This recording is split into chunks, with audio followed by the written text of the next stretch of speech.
One of the most difficult parts of applying for disability is that Social Security expects consistent medical treatment, but many people simply can't afford it. If that's your situation, I want you to know two things. First, you're not alone.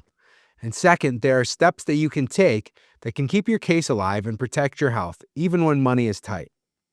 Social Security does not approve people based on how sincere their testimony is or how clearly you describe your symptoms to Social Security. They approve people based on what your medical records show.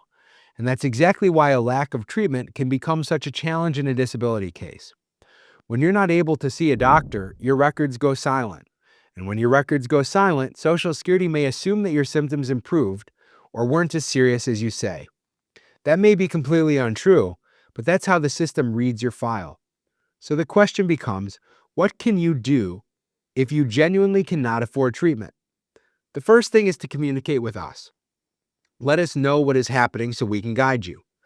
When we understand the barriers that you're facing, we can look for alternatives with you instead of the file going cold and leaving the wrong impression. The second step is to look for low-cost or income-based providers in your area. Most communities have clinics that offer sliding scale fees, charity care programs, or reduced rates for patients who are uninsured or facing financial hardship.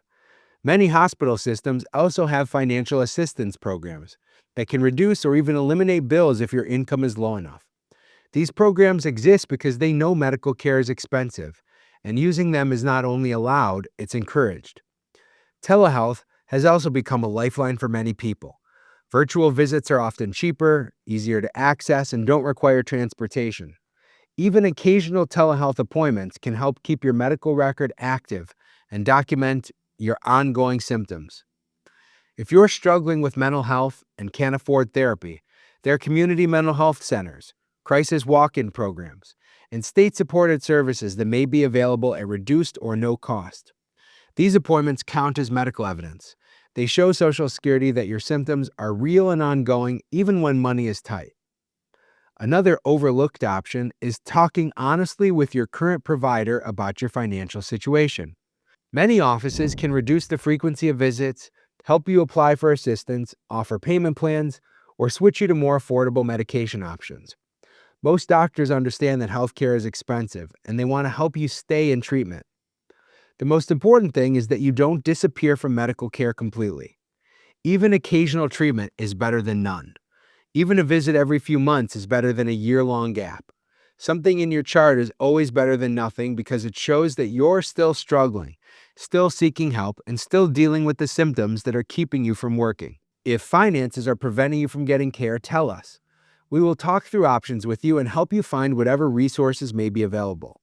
Your health matters, and building a strong disability case requires documentation. But we understand that life isn't always simple, and not everyone has insurance or the ability to pay out of pocket. You're not expected to solve everything overnight. You just need to stay connected to some form of treatment, keep us informed, and let us help you navigate the challenges. We are here to support you, not to judge you, and we will work together to keep your case on track.